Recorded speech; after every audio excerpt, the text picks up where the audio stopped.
مختصر سی بات ہوگی.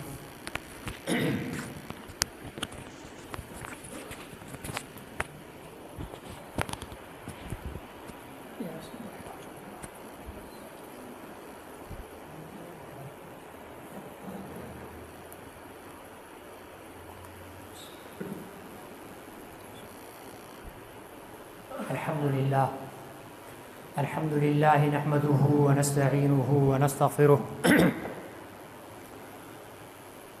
ونعوذ بالله من شرور أنفسنا ومن سيئات أعمالنا من يهده الله فلا مضل له ومن يضلله فلا هادي له ونشهد أن لا إله إلا الله وحده لا شريك له ونشهد أن سيدنا وسندنا وحبيبنا ونبينا ومولانا ومأوانا وملجانا محمدا عبده ورسوله أرسله بالحق بشيرا ونذيرا وداعيا إلى الله بإذنه وسراجا منيرا صلى الله عليه وعلى آله وصحبه وبارك وسلم تسليما كثيرا كثيرا.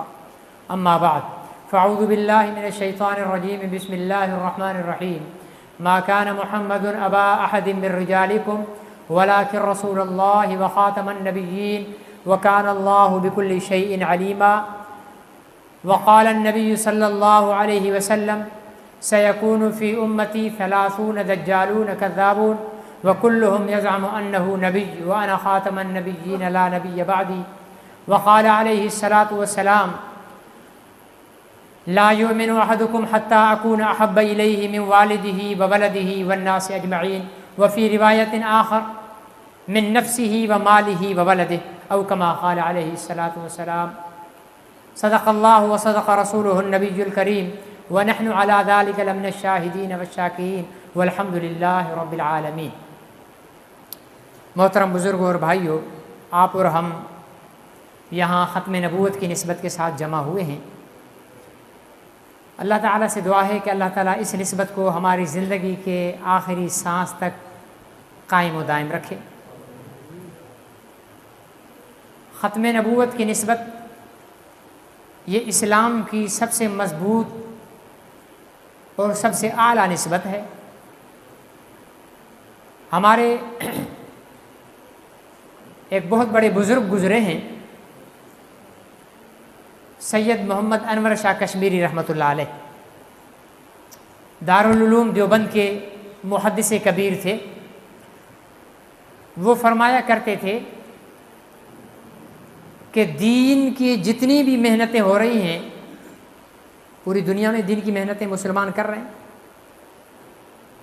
مدارس یہ دین کی ایک محنت ہے، مساجد کا تعمیر کرانا، انہیں آباد کرنا یہ دین کی ایک محنت ہے، تبلیغی جماعت یہ دین کی ایک محنت ہے، سیاست کے میدان میں علماء اکرام کا کردار یہ بھی دین کی ایک محنت ہے، خانقاہوں میں لوگ جمع کر کے اللہ اللہ کرنا یہ بھی دین کی ایک محنت ہے. تو فرمایا کہ دین کی جتنی محنتیں کرنے والے لوگ ہیں یہ اعمال نبوت کی حفاظت کی محنت کر رہے ہیں، اعمال نبوت کی حفاظت کی محنت کر رہے ہیں. جو ختم نبوت کے تحفظ کی محنت کر رہے ہیں، فرمایا کہ وہ ذات نبوت کی حفاظت کی محنت کر رہے ہیں. اب ظاہر ہے ذات عمل سے پہلے ہوتی ہے، ذات عمل پر مقدم ہوتی ہے. آپ باہر جا کر کہیں گے جناب مولوی راشد مدنی نے بیان کیا، آپ سے جا کر کوئی پوچھے کہ بھائی مولوی راشد مدنی آیا تھا، تو آپ کہیں نہیں مولوی راشد مدنی آیا نہیں تھا لیکن بیان کیا، کوئی مانے گا؟ کیوں؟ جب تک راشد مدنی کی ذات نہیں ہے اس وقت تک اس کا بیان. قاری محمد انور نے نماز پڑھائی، اچھا قاری صاحب آئے تھے؟ نہیں، قاری صاحب آئے تو نہیں تھے. ارے بھائی جھوٹ کیوں بولتے؟ جب قاری صاحب آئے نہیں تھے تو نماز کیسے پڑھائیں گے؟ قاری صاحب کے وجود کی محتاج ہے ان کا نماز پڑھانا. جب تک قاری صاحب کا وجود نہیں ہوگا ان کا نماز پڑھانا نہیں ہو سکتا ممکن. تو اس مثال سے ثابت کیا ہوا کہ ذات عمل پر مقدم ہے، ذات عمل کی محتاج نہیں ہوتی. ٹھیک ہے نا، ذات عمل کی محتاج نہیں ہوتی، لیکن عمل ذات کا محتاج ہوتا ہے. عمل کا دار و مدار ذات پر ہوتا ہے، ذات کا دار و مدار عمل پر نہیں ہوتا۔ حضرت کشمیری رحمۃ اللہ علیہ نے کیا فرمایا کہ دین کی جتنی محنتیں ہیں یہ اعمال نبوت کی حفاظت کی محنتیں ہیں۔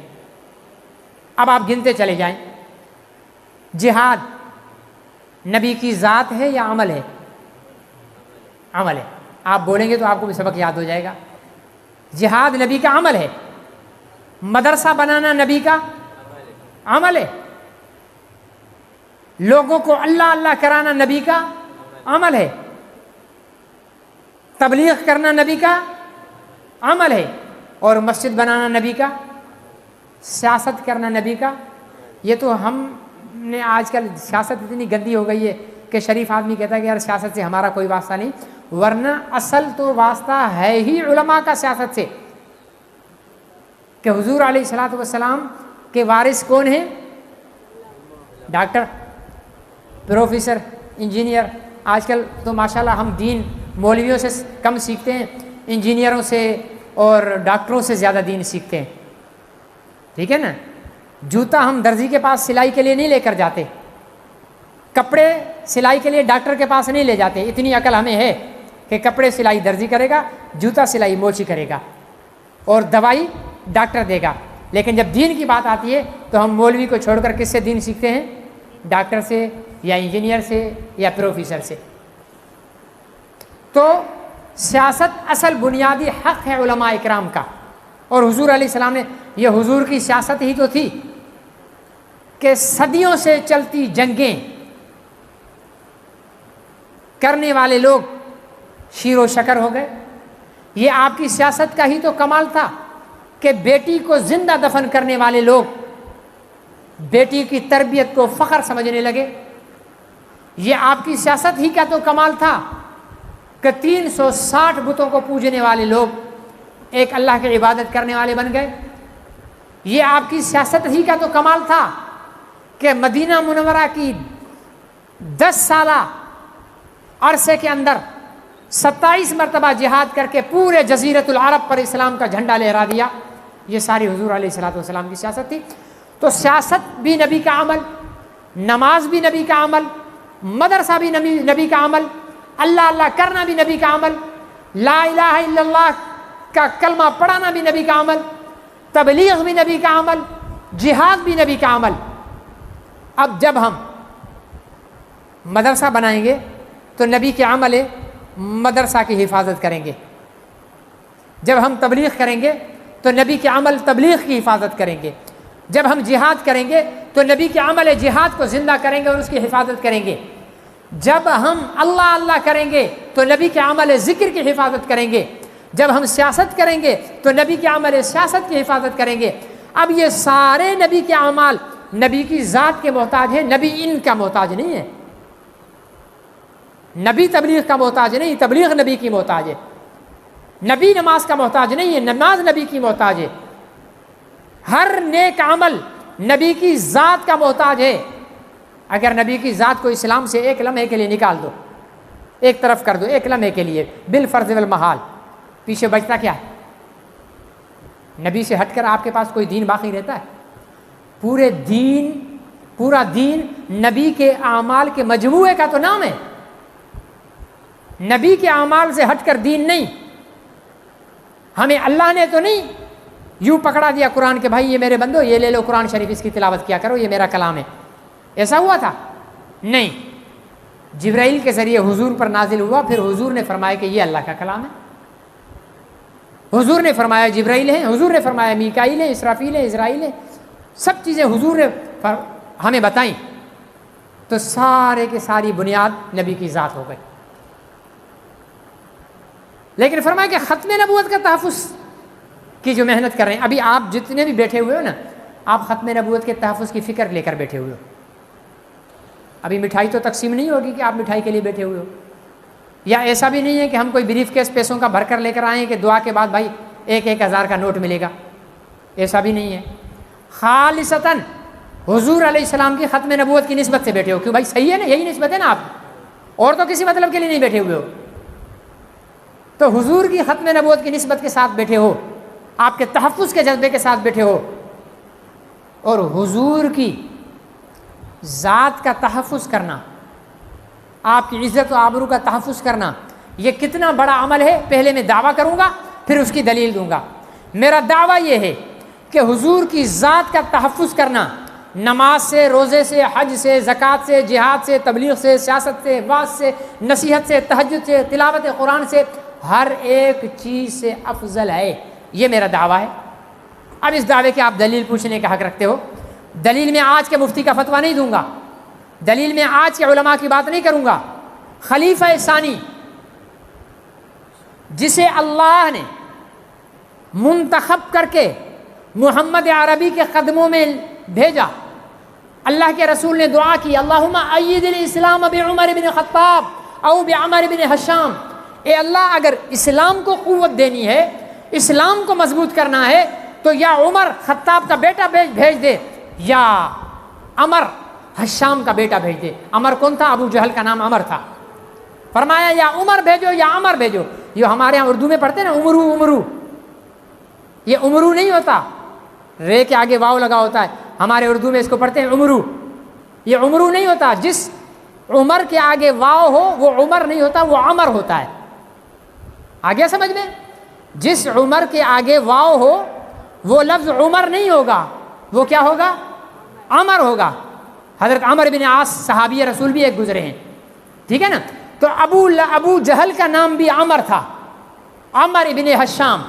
حضور نے اللہ کو دو نام دیے، یا اللہ اسلام کی تقویت کے لیے یا عمر دے دے یا عمر دے دے۔ حضور نے، اللہ نے کیا دیا؟ عمر دیا۔ پتہ چلا کہ عمر کس کا انتخاب ہے؟ اللہ کا انتخاب ہے۔ ان کی خلافت کے زمانے میں ان کا فتویٰ بتانے لگا ہوں۔ یہ فضائل اعمال کے اندر بھی واقعہ موجود ہے۔ حیات الصحابہ حضرت مولانا محمد یوسف کاندھیلوی رحمۃ اللہ علیہ جو حضرت جی کے نام سے مشہور ہیں، انہوں نے حیات الصحابہ کتاب لکھی ہے، اس کے اندر بھی یہ واقعہ موجود ہے، اور یہ واقعات من گھڑت نہیں ہے، اسلامی تاریخ کا حصہ ہیں۔ حضرت عمر کے زمانے میں لوگ بیٹھے ہوئے تھے، آپس میں باتیں کر رہے تھے۔ کسی نے کہہ دیا کہ یار عمر جو ہے نا، عمر یہ ابو بکر سے آگے نکل گئے، عمر ابو بکر سے آگے نکل گئے۔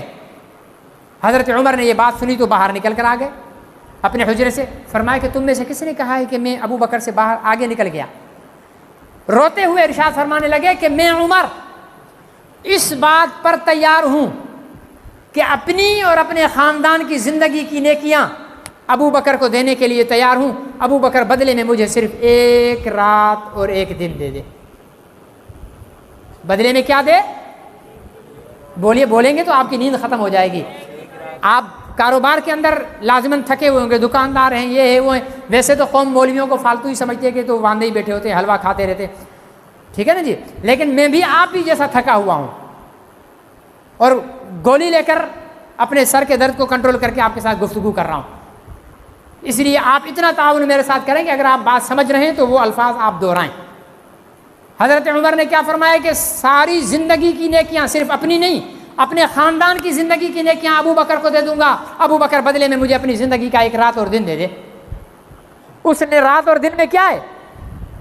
حضرت عائشہ فرماتی ہیں کہ میں حضور علیہ السلام کے ساتھ لیٹی ہوئی تھی، آسمان پر چاند نہیں تھا، ستارے چمک رہے تھے۔ میرے دل میں خیال آیا کہ آسمان پر جتنے ستارے ہیں، ستاروں سے زیادہ تو گنتی کسی کی نہیں ہوتی۔ میں نے عرض کیا یا رسول اللہ، آسمان پر جتنے ستارے ہیں اتنی کسی کی نیکیاں ہیں؟ حضور علیہ السلام نے فرمایا ہاں اتنی نیکیاں ہیں عمر کی۔ اتنی نیکیاں کس کی ہیں بھائی؟ عمر کی۔ تو حضرت عائشہ نے عرض کی یا رسول اللہ پھر میرے ابا ابو بکر، بیٹی تو ہے نا، اپنے ابا کی فکر لاحق ہو گئی، یا رسول اللہ میرے ابا ابو بکر۔ حضور نے فرمایا صلی اللہ علیہ وسلم کہ عائشہ تمہارے ابا ابو بکر کی اتنی نیکیاں تو صرف ایک رات اور دن کی ہیں۔ عمر کی زندگی میں کیا نہیں تھا؟ عمر نمازی، عمر روزے دار، عمر حاجی، عمر مبلغ، عمر غازی، عمر مجاہد، عمر شہید، عمر 22 لاکھ مربع میل کا فاتح۔ عمر نے کیسر و کسریٰ کے تخت و تاراج کر دیا۔ عمر کے راستے میں شیطان نہیں آتا تھا۔ عمر نے قرآن پاک نے تائید کی 4-5 مقامات پر حضور نے مشورہ کیا، صحابہ نے ایک مشورہ کیا، عمر نے دوسرا مشورہ دیا۔ جب بات فیصلے پر آئی تو حضور نے باقیوں کی بات کو مان لیا۔ قرآن میں اللہ نے نازل کیا کہ جو بات عمر نے کہی ہے وہ صحیح ہے. عمر کی حمایت میں قرآن نازل ہوا. اتنے اولو العزم پیغمبر کیا کہہ رہے ہیں؟ میری نمازیں بھی ابو بکر لے، میرا جہاد بھی ابو بکر لے، میری تبلیغ بھی ابو بکر لے، میرا ذکر بھی ابو بکر لے، میری 22 لاکھ مربع میل کی فتوحات بھی ابو بکر لے. ابو بکر مجھے اپنے دن ایک زندگی کا دن اور رات دے دے. اب سوال یہ ہے کہ اس دن اور رات میں ایسی کیا کمال کی بات تھی؟ ایسی کون سی اس میں نیکی تھی کہ جو عمر لینے کے لیے بےتاب ہیں، بدلے میں ساری جمع پونجی دینے کو تیار ہیں؟ جب آپ تاریخ اسلام کا مطالعہ کریں گے، سفر ہجرت کا مطالعہ کریں گے، تو پیغمبر کے ساتھ ایک ہستی ملے گی جس کے لیے اللہ تعالیٰ نے قرآن میں فرمایا إِلَّا تَنْصُرُوهُ فَقَدْ نَصَرَهُ اللَّهُ إِذْ أَخْرَجَهُ الَّذِينَ كَفَرُوا ثَانِيَ اثْنَيْنِ إِذْ هُمَا فِي الْغَارِ إِذْ يَقُولُ لِصَاحِبِهِ لَا تَحْزَنْ إِنَّ اللَّهَ مَعَنَا. اس آیت میں اللہ تعالیٰ نے ابو بکر صدیق کے عشق کو بیان کیا ہے. ہم تو سرسری طور پر کہہ دیتے نا کہ ہجرت کے واقعے کو بیان کیا. نہیں، ہجرت کے واقعے کو اپنی جگہ بیان کیا، لیکن ابو بکر کے عشق مصطفیٰ کو بیان کیا ہے. کیسے؟ سمجھنے کی بات ہے. ہمارے اردو میں بہت بھائی یہ ڈر گیا. ڈرنا دو قسم کا ہوتا ہے. یہاں پر سانپ آ جائے تو آپ میں سے دو قسم کے لوگ ہوں گے. ایک تو اپنی جان بچا کر بھاگنے کی فکر میں ہوں گے کہ مجھے سانپ نہ ڈس لے. کچھ اس فکر میں ہوں گے کہ یار راشد مدنی کو سانپ نہ ڈس لے.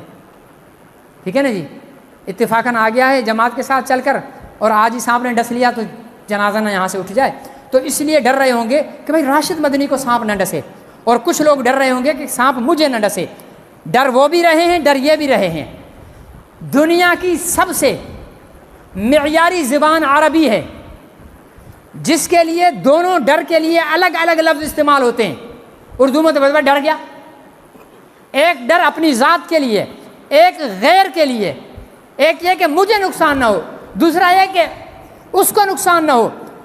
قرآن نے عربی زبان میں اس کے لیے دو الگ لفظ، ہمارے ہاں تو ایک ہی لفظ استعمال ہوتا ہے، خوف، ڈر. عربی میں جو دوسرے کے لیے ڈرا جائے اس کے لیے لفظ استعمال ہوتا ہے حزن، حزنون، حزن. اور جو اپنے لیے ڈرے اس کے لیے لفظ استعمال ہوتا ہے خوف، خوف، خوف، حزن اور خوف. اللہ تعالیٰ نے قرآن میں جب ہجرت کے واقعے کو بیان کیا، اذ اخرجہ الذین کفروا ثانی اثنین اذ یقول لصاحبہ لا تحزن. جب ساتھی تھا اس کے ساتھ تو اس نے اپنے ساتھی سے کہا لا تحزن. یہ نہیں کہا لا تخف، لا تحزن. حزن کے لفظ استعمال کر کے اللہ نے گواہی دے دی کہ اس ہجرت کے سفر میں ابو بکر کو اپنی ذات کا ڈر نہیں تھا، محمد کی ذات کا ڈر تھا کہ انہیں نقصان نہ پہنچے. اور پھر ثابت ہے غار میں پہنچ کر سانپ کا ڈسنا، اسے برداشت کرنا، اپنے کندھوں پر بٹھا کر غار سور تک پہنچانا، پھر خود بیٹھ جانا، اپنی گود میں حضور علیہ السلام کو لٹا دینا، یہ ساری کی ساری قربانی کیا ہے؟ ذات نبوت کا تحفظ ہے. سانپ آقا کو نہ ڈس لے، آرام آقا کا خراب نہ ہو، بے آرامی آقا کو نہ ہو، تھکیں آقا نہ. یہ ساری ذات نبوت کی حفاظت ہے. اس عمل نے ابو بکر صدیق کو اتنا بلند کر دیا. انسانوں میں ابو بکر سے زیادہ کسی نے نبی سے عشق نہیں کیا. یہ لکھ لو آپ. اور کوئی ثابت بھی نہیں کر سکتا کہ ابو بکر سے زیادہ کسی نے عشق کیا. پھر اللہ تعالیٰ نے ابو بکر صدیق کو مقام بھی وہ عطا کیا. کافر بیٹھے ہوئے تھے، اللہ نے آیت نازل کی من ذا الذی یقرض اللہ قرضا حسنا. کون ہے جو اللہ کو قرض حسن دے؟ اب اللہ کو قرض کی تو ضرورت نہیں ہے. اللہ کا مطلب یہ تھا کہ میرے غریب بندوں کو تم دو، یہ میرے اوپر قرض ہے، قیامت میں لوٹا دوں گا. کافروں نے ابو بکر کو جاتے دیکھا تو کہنے لگے ارے ارے بھائی سنائے، مسلمانوں کا اللہ ابھی کنگلا ہو گیا، فقیر ہو گیا ہے، اب وہ قرضے مانگتا پھر رہا ہے. حضرت ابو بکر تو ویسے حلیم المزاج، ٹھنڈے مزاج کے تھے. یہ الفاظ اللہ کے بارے میں سنے، غصے ہو گئے اور کھینچ کے ایک گھونسا کافر کے منہ پہ مارا جو یہ بول رہا تھا. اس کے جبڑے توڑ دیے، ہرا دیا. اب کافر سالے گئے حضور علیہ السلام کے پاس، کہنے لگے کہ اے محمد آپ کے ساتھی نے ہمارے ساتھی کا جبڑا توڑ دیا ہے، ہمیں فیصلہ دو. فرمائے کس نے؟ کہا ابو بکر نے. حضور علیہ السلام نے فرمایا ابو بکر. عمر کے لیے کہو تو ماننے میں آتا ہے کہ عمر تو جلالی بابا ہے, یہ ابو بکر تو انتہائی حلیم المزاج. نہیں, ابو بکر نے. اتنی دیر میں حضرت ابو بکر چلے آئے. ابو بکر یہ آپ نے کیا ہے؟ یا رسول اللہ ہاں میں نے کیا. ان بدبختوں کو بولو آئندہ زبان سنبھال کر میرے اللہ کے بارے میں بات کریں ورنہ میں منہ توڑ دوں گا ان کا. ابو بکر اتنا غصہ کیوں؟ یا رسول اللہ انہوں نے اللہ کو فقیر کہا ہے. کافروں نے کہا جی ہم نے تو نہیں کہا ہے. کافر مکر گئے. اب اسلامی عدل کے مطابق دلیل لانی تھی, ثبوت دینا تھا ابو بکر کو. ابو بکر ثبوت دو. ابو بکر کے پاس کہاں ثبوت؟ وہ تو سارے کافر بیٹھے ہوئے تھے. کافروں نے کہا ہم نے نہیں. اچھا اب قسم آنی تھی کافروں پر, ثبوت دینا تھا. البینۃ علی المدعی والیمین علی من انکر. ابو بکر پر ثبوت. یا رسول اللہ میرے پاس تو کوئی ثبوت نہیں, میں نے تو ساری زندگی آپ کی تائید کی ہے, آپ کی صداقت کے چرچے جھنڈے بلند کیے ہیں. آپ کو تو میری ابو بکر میں جانتا ہوں آپ سچے ہو, لیکن اسلام کا نظام عدل کہتا ہے کہ ثبوت مانگنا چاہیے. نہیں ہے ثبوت. رسول اللہ اور کوئی ثبوت نہیں ہے. آپ نے فرمایا پھر ابو بکر تیار ہو جاؤ, وہ اگر قسم اٹھا لیں گے تو بدلے میں وہ تمہیں گھونسا ماریں گے. ابھی اسی پریشانی میں تھے کہ حضور علیہ السلام پر وحی کے آثار ظاہر ہو گئے. وحی کے آثار کیسے ہوتے تھے؟ فرمایا حضور کے سینے سے ایسے آواز آتی تھی جیسے ہانڈی میں پانی ابل رہا ہو. پانی ابلنے کی آواز کیسی ہوتی ہے؟ ایسی حضور کے سینے سے آواز آتی تھی. آپ یوں جھک جاتے تھے, آپ کی پیشانی پر پسینہ آ جاتا تھا وحی کے وزن کی وجہ سے. یوں سر اٹھایا, وحی کے آثار پورے ہوئے. حضور علیہ السلام نے فرمایا ابو بکر مبارک ہو, اللہ تعالیٰ نے تمہاری طرف سے گواہی دے دی ہے. لقد سمع اللہ قول الذین قالوا ان اللہ فقیر ونحن اغنیاء. البتہ تحقیق اللہ نے سن لیا ہے کافروں کی بات کو کہ وہ کہہ رہے تھے کہ اللہ فقیر ہے اور ہم غنی ہیں. ابو بکر کو گواہی کی ضرورت پڑی تو کس نے دی؟ اللہ نے. کیوں دی؟ اللہ نے بتایا کہ جو اپنا تن من دھن سب قربان کرے میرے محبوب پر تو اس پر آنچ میں نہیں آنے دوں گا. آج ہم ذلیل کیوں ہیں؟ ہے کوئی ہماری عزت؟ نیشنل سطح سے لے کر انٹرنیشنل سطح تک, قومی سطح سے لے کر بین الاقوامی سطح تک مسلمان ذلیل کیوں ہے؟ یہ الفاظ کہتے ہوئے بھی دل میں چوٹ لگتی ہے کہ مسلمان ذلیل کیوں ہے. یہ صرف عزت نہیں ہے کہ 5 وقت کی نماز پڑھ لی ہمیں عزت مل گئی, نہیں. محمد عربی کو گالی ملے اور میں صرف سجدوں میں مصروف رہوں, محمد عربی کی عزت اور ناموس پر حملہ ہو اور میں صرف تسبیح پڑھنے پہ مصروف رہوں, محمد عربی کی عزت اور ناموس پر حملہ ہو, آپ کا مذاق اڑایا جائے اور میں صرف عبادات اور اعمال میں مصروف رہوں. رب محمد کی قسم ہے عبادات اور اعمال تو ہم سے زیادہ عبداللہ ابن ابی بن سلول نے بھی کیے تھے, لیکن اس کی بھی نبی نے جنازہ بھی پڑھا, اپنا کپڑا بھی اس کو کفن میں دیا, قبر میں بھی پیغمبر نے اتارا, پھر دعا بھی کی. قرآن میں اللہ تعالیٰ نے فرمایا نہیں میرے محبوب اس بدبخت کے لیے آپ نے 1 مرتبہ دعا کی ہے, 70 مرتبہ بھی دعا کرو گے تو میں تمہاری دعا کو قبول نہیں کروں گا. کیوں؟ دل محبت رسول سے خالی تھا اس کا. نماز پڑھتا تھا, روزہ رکھتا تھا. محبت رسول صرف کہہ دینے سے نہیں ہوتی, محبت رسول صرف انگوٹھے چوم لینے سے نہیں ہوگی, محبت رسول صرف رسول اللہ کا نعرہ لگا دینے سے نہیں ہوگی. محبت ہمیں اپنی زندگی میں نظر آنی چاہیے. ماں بیمار ہوتی ہے, بیوی بیمار ہوتی ہے, بیٹا بیمار ہوتا ہے, باپ بیمار ہوتا ہے, ہماری پیشانی پر پریشانی نظر آتی ہے. آج تک محمد عربی صلی اللہ علیہ وسلم کو اتنی گالیاں دی گئی ہیں, اتنا تمسخر اڑایا گیا ہے, اتنی اہانت کی گئی ہے, کوئی ایک دن کہ ہماری پیشانی پر پریشانی کے بل پڑے ہو. گھر میں کوئی بیمار ہے ہم کھانا بھول جاتے ہیں, ہم پینا بھول جاتے ہیں. محمد عربی صلی اللہ علیہ وسلم کی ذات عالی پر مذاق اڑایا جائے, ان کی توہین کی جائے, ان کا تمسخر اڑایا جائے, اور پھر ہمارے کھانے پینے میں بھی کوئی خلل نہ پڑے, ہماری زندگی بھی معمول کے مطابق رواں دواں ہو. یہ کیسا عاشق رسول ہے؟ لیلا لیلا کہہ کر پیار مت جتا, مجنوں بن کر پتھر کھانا سیکھ. 2 رنگی چھوڑ کر یک رنگ ہو جا, سراسر موم ہو یا سنگ ہو جا. یہ کیسی مسلمانی ہے میرے بھائی؟ ہم نے کلمہ پڑھ لیا بس مسلمان ہو گئے؟ مسلمان کے ایمان کی پہلی شرط محبت رسول ہے۔ میرے آقا نے واضح فرمایا ہے لا یؤمن احدکم، مسلمانوں تم میں سے کوئی مومن نہیں حتی اکون احب الیہ، یہاں تک کہ میں محبوب ہو جاؤں تمہیں تمہارے مال سے، تمہاری اولاد سے، دنیا کے ہر انسان سے، تمہارے والدین سے، تمہاری جان سے زیادہ۔ ہم اپنے اپنے دلوں میں جھانک کر دیکھیں کہ ہمارے دل میں نبی کا پیار کتنا ہے، محبت کتنی ہے۔ کل قیامت کے دن کیا منہ دکھائیں گے؟ جس نے 23 سالہ دور نبوت کا ایک ایک لمحہ آپ کے اور میرے لیے تڑپ تڑپ کر گزارا، آپ کے اور میرے لیے بھلائیاں مانگ مانگ کر گزارا، اس محمد عربی صلی اللہ علیہ وسلم کا کل قیامت کے دن ہم کیا سامنا کریں گے؟ ایک صرف کیس بتاتا ہوں، صرف ایک کیس، بہت سارے کیس ہیں، سینکڑوں کیس ہیں، 3,500 کیسیں پاکستان کی عدالت میں توہین رسالت کے چل رہے ہیں، 3,500 3500 مقدمات چل رہے ہیں۔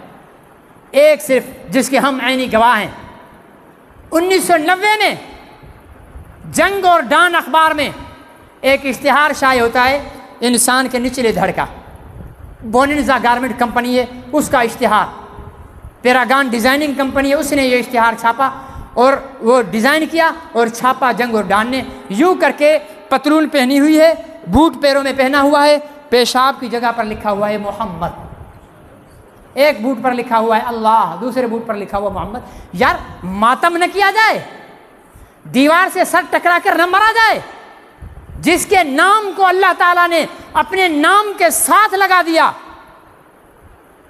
جس کے نام کو اللہ تعالیٰ نے درخت کے پتے پتے کی زینت بنا دیا، جس کے نام کو اللہ تعالیٰ نے جنت کی حوروں کی آنکھوں کی پتلیوں میں لکھ دیا، وہ نام تیرے ملک میں پیشاب کی جگہ پر لکھا جا رہا ہے۔ اللہ تعالیٰ غری کے رحمت فرمائے، کروڑہ رحمت نازل فرمائے۔ حضرت والد صاحب رحمۃ اللہ علیہ کے مرقد پر وہ کھڑے ہوئے، دیوانہ وار چنڈو آدم کے شہریوں کو جگایا، ہڑتالیں ہوئی، FIR درج ہوئی، مضبوط FIR تھی۔ پنجاب میں، کراچی میں، مختلف جگہوں پر وکلاء نے FIR اس کے خلاف کٹوائیں۔ قانون یہ ہے کہ جب بہت ساری FIR ہو جائیں تو پھر ایک جگہ پر کسی ایک FIR کی بنیاد پر مقدمہ چلایا جائے گا۔ والد صاحب وکیل نہیں تھے، عالم تھے، مولوی تھے، سیدھے سادے، لیکن نبی کی عزت اور ناموس کے لیے بڑے حساس تھے۔ جب تمام FIR وکلاء کے سامنے آئیں تو سب نے فیصلہ کیا کہ بھائی حمادی صاحب والی FIR جو ہے سب سے زیادہ مضبوط ہے، اس پر مقدمہ چلا۔ ہیلے بہانے ہوئے کیونکہ جنگ ایک فرعون ادارہ ہے پاکستان کا، ڈان ایک فرعون ادارہ ہے، ارب پتی کھرب پتی لوگ ہیں، اس لیے عدالتیں حرکت میں نہیں آئیں۔ 90 آج 24 ہے، کتنے سال ہو گئے؟ 34 سال ہو گئے ہیں۔ فریادی قبر میں چلا گیا، فریادی قبر میں چلا گیا، لیکن آپ کے ملک کی عدالت ناموس رسالت کو انصاف نہیں دے سکی ہے۔ اور کوئی، میں ان ججوں سے پوچھتا ہوں، میں سابقہ ججوں سے پوچھتا ہوں، اگر تمہارا نام کوئی پیشاب کی جگہ پر لکھ دے، میں لکھ دوں، میں اپنے بوٹ کے تلوے کے نیچے لکھ دوں، جسٹس قاضی فائز عیسیٰ، جسٹس نثار احمد، ہاں جی، اور جسٹس لطیف کھوسا، میں اپنے بوٹ کے نیچے لکھ دوں آرمی چیف کا نام، میں اپنے جوتے پر لکھ دوں وزیر اعظم کا نام، کیا تب بھی تم مجھے 30-34 سال تک چھوڑ دو گے؟ نہیں۔ ابھی 2 سیاستدانوں نے پریس کانفرنس کی عدالتوں، یہ میرا بحث کا وہ نہیں ہے، چیپٹر نہیں ہے میرا، یہ موضوع نہیں ہے، لیکن سمجھانے کے لیے بات کر رہا ہوں۔ مصطفیٰ کمال نے اور فیصل واؤڈا نے ججوں کے خلاف پریس کانفرنس کی، دونوں کو نوٹس بلا دیے، چیف صاحب نے دونوں کو نوٹس بلائے کہ تم نے توہین عدالت کی ہے۔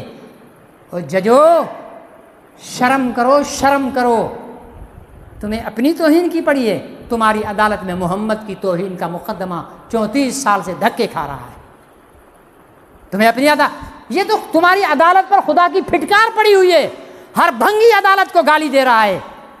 کیوں دے رہا ہے؟ جو عدالت محمد عربی کی عزت کے تحفظ کے مقدمات کو نہ نمٹا سکے، عزت اور ناموس کے تحفظ نہ کر سکے، اس عدالت کو پاکستان کا بھنگی گالیاں ہی دے گا۔ اور لکھ لو، توہین عدالت سمجھتے ہو، پکڑو مجھے، پکڑو مجھے، ڈالو جیل میں نہیں کروں گا معذرت مصطفیٰ کمال کی طرح،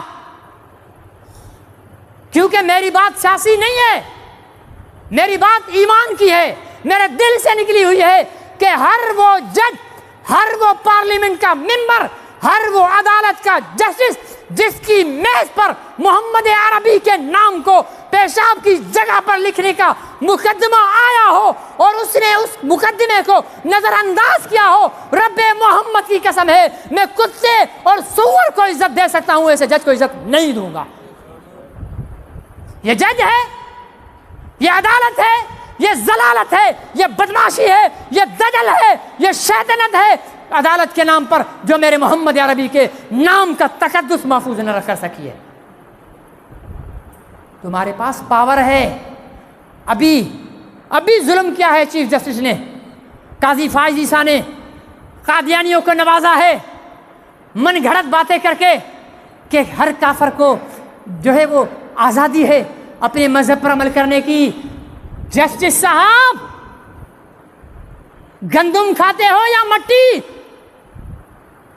قادیانی ہر کافر نہیں ہے۔ ابھی میرے سے بھائی رفیق صاحب ایک سوال کر رہے تھے کہ جناب عیسائی بھی تو کافر ہیں، ذکری بھی تو کافر ہیں، آغا خانی بھی تو کافر ہیں، بوہری بھی تو کافر ہیں، پھر آپ مولوی صرف قادیانیوں کے پیچھے کیوں ہو؟ بھائی آغا خانی جب اس سے پوچھو کہ تو کون، وہ کہے گا میں آغا خانی، بولے گا نہیں بولے گا؟ بوہری سے پوچھو گے تو کون، وہ بولے گا بھائی میں بوہری۔ عیسائی سے پوچھو گے تو کون، وہ بولے گا بھائی میں عیسائی۔ یہودی سے پوچھو گے تو کون، بولے گا بھائی میں یہودی۔ ہندو سے پوچھو گے تو کون، بولے گا میں ہندو۔ قادیانی سے پوچھو گے تو کون، کہے گا اصل مسلمان ہی میں ہوں، تم تو کافر ہو۔ صرف کافر نہیں، مرزا غلام احمد قادیانی نے اپنی کتاب میں لکھا ہے جو مجھے نہیں مانتے، جو میری کتابوں کو محبت کی نظر سے نہیں دیکھتے، وہ کنجریوں کی اولاد ہیں، ان کی بیویاں کتیوں سے بدتر ہیں اور وہ خود جنگلوں کے سور ہیں۔ یہ قادیانیوں کا نظریہ ہے آپ کے اور میرے لیے۔ عیسائی ہمارے کو کہتے ہیں ایسے؟ عیسائیوں نے ہماری ماؤں کو گالیاں دی ہیں، یہودیوں نے دی ہیں، آغا خانیوں نے دی ہیں، بوہریوں نے دی ہیں۔ وہ کافر ہیں یا مسلمان ہیں، جو بھی ہیں اپنی پہچان کے ساتھ ہیں، لیکن قادیانی کافر ہو کر بھی اپنے آپ کو صرف کافر نہیں، گستاخ رسول۔ کافر کو اسلام میں زندہ رہنے کا حق ہے۔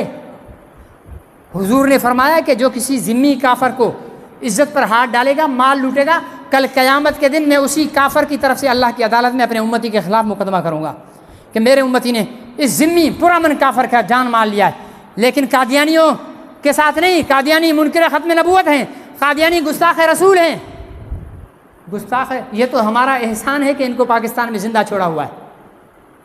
اس لیے زندہ چھوڑا ہوا ہے کہ ہم ہمیشہ کرپٹ لوگوں کو ووٹ دیتے ہیں۔ اگر پاکستان کی عوام علماء اکرام کو ووٹ دے کر اقتدار کے ایوانوں پر 100% پہنچائے، میں قسم کھا کر کہتا ہوں قادیانی پاکستان میں نہیں بچے گا، اس لیے کہ شریعت نے گستاخ رسول کو قتل کرنے کا حکم دیا ہے۔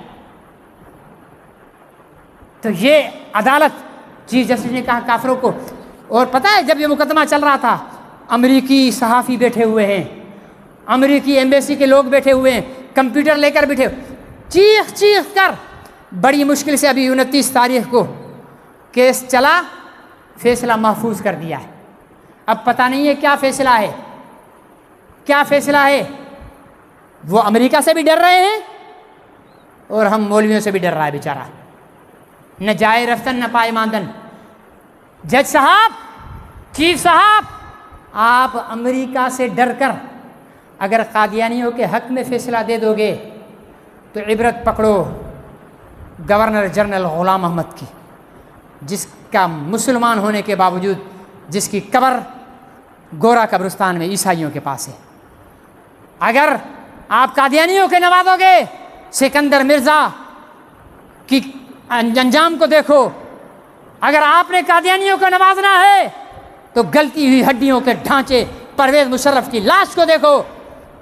ہمیشہ نہیں رہو گے، لیکن محمد کے ساتھ وفا کرنے والا ہمیشہ کے لیے امر ہو جاتا ہے۔ علم الدین کو کون جانتا تھا؟ غازی عبدالقیوم کو کون جانتا تھا؟ ممتاز قادری کو کون جانتا تھا؟ عامر چیمہ کو کون جانتا تھا؟ اور مجاہد خالد خان کو کون جانتا تھا؟ پیغمبر پر اپنی جانوں کو قربان کر کے امر ہو گئے۔ اب آپ کے سامنے دو راستے ہیں، ہم سے نہ ڈرو۔ ہم مولوی کیا کریں گے؟ زیادہ سے زیادہ 4 گالیاں آپ کو دیں گے، آپ گالیوں کے بدلے میں ہمیں جیل میں ڈال دو گے، جیل میں بیٹھ کر بھی ہم قرآن پڑھیں گے، اللہ اللہ کریں گے، نماز پڑھیں گے، 4 قیدیوں کو ہدایت کریں گے۔ لیکن ڈرو اس وقت سے جب قبر میں جانے کے بعد لمبے لمبے چھتر پڑیں گے تم پر نبی کی غداری کے۔ تو میرے بھائیوں، یہ ساری صورتحال ہے ہمارے ملک کی۔ 34 سال میں آپ کے ملک نے نبی کی عزت اور ناموس کا مقدمہ فیصلہ نہیں کیا۔ یہ جو جماعت ہمارے عالمی مجلس تحفظ ختم نبوت کے بزرگ جو 32 سال تک عالمی مجلس کے مرکزی امیر رہے ہیں، حضرت خواجہ خان محمد صاحب نور اللہ مرقدہ، جو مرشد تھے تبلیغی جماعت کے، جو موجودہ امیر ہیں حضرت مولانا نظر الرحمان صاحب رائے گنج میں، ان کے بھی شیخ حضرت والد صاحب کے ساتھ بیٹھے بات کر رہے تھے کہ یار میرا دل چاہتا ہے کہ ختم نبوت کا کام صرف یہ جلسوں کے ذریعے نہ کیا جائے، بلکہ جس طرح تبلیغی جماعت والے گلی گلی محلہ محلہ جا کر گھر گھر جا کر ختم نبوت کا پیغام پہنچاتے، اس طرف پر کام کیا جائے۔ اسی وقت حضرت والد صاحب نے ٹنڈو آدم میں یہ ترتیب بنا دی تھی، اور اس وقت الحمدللہ 3 دن کی بھی جماعتیں نکلتی تھی، کبھی شہزاد پور ہے، کبھی کسی شہر میں، کبھی کسی شہر میں۔ حضرت والد صاحب صاحب فراش ہو گئے، کام ہم نالائقوں کے ہاتھ میں آ گیا، تو نالائقوں نے اپنی نالائقی کی وجہ سے اس سلسلے کو ختم کر دیا تھا۔ اللہ تعالیٰ نے حضرت والد صاحب کو اپنے پاس بلایا، پھر ہمیں شرم آئی کہ یار ہمارے بزرگوں کا کام شروع کیا ہوا اور ان کا کام نہیں ہے، یہ تو نبی کا کام ہے، طریقہ صرف انہوں نے بتا دیا کہ بھائی ایسے کر لو۔ پھر ہم نے جماعت میں مشورہ کیا کہ بھائی چلو 3 دن نہیں، لیکن ہر ساتھی مہینے میں 1 دن ختم نبوت کے لیے نکالے 24 گھنٹے۔ الحمدللہ ساتھی نکلتے ہیں، جماعتیں جاتی ہیں۔ فی الحال ہم نے شہر میں ترتیب بنائی ہوئی ہے، کسی بھی مسجد میں ہم چلے جاتے ہیں صبح سے لے کر اگلی صبح تک، اشراق تک، اور وہاں اہل محلہ میں گشت کرتے ہیں، لوگوں کو دعوت دیتے ہیں۔ ابھی بھی آپ حضرات کے پاس آئے ہوں گے، ساتھیوں نے گشت کیا ہوگا، تو یہ ترتیب بنی ہوئی ہے۔ 2 ترتیبیں، پہلی ترتیب مہینے میں ہر ایک ساتھی 1 دن اپنے ذمے حضور علیہ السلام کی ختم نبوت کا لے لے۔ روزانہ 24 گھنٹے ہوتے ہیں، 24 کو 30 کے ساتھ ضرب کرو تو کوئی ٹیچر ہی بتا سکتا کہ کتنے ہوتے ہیں۔ ان گھنٹوں میں سے صرف 24 گھنٹے، 24 گھنٹے اپنے پاس رکھو، صرف 24 گھنٹہ کہہ دو کہ جی اس دن میں اپنا کاروبار چھوڑ کر۔ ترتیب ہر اتوار کو صبح جماعت نکلتی ہے، پیر کی صبح تک، یہ جماعت کی ترتیب بنی ہوئی ہے۔ آپ حضرات کو ہم یہی دعوت دینے آئے ہیں کہ اس کام میں آپ جڑیں، آپ وقت نکالیں۔ کون کون ساتھی اس کے لیے وقت نکالنے کے لیے تیار ہمت کریں، اپنے ارادے لکھوائیں کہ جناب میں حضور علیہ السلام کی ختم نبوت کے لیے مہینے میں صرف 1 دن دینے کے لیے تیار ہوں۔ آواز ہم نے لگائی ہے، کام ہم نے سمجھایا ہے، اس کے بعد آپ کی ذمہ داری بنتی ہے۔ لکھیں جی۔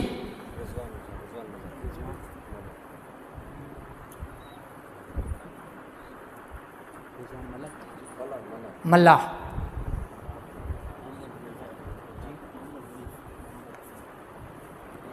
جزاکم اللہ، ہمت کرتے جائیں۔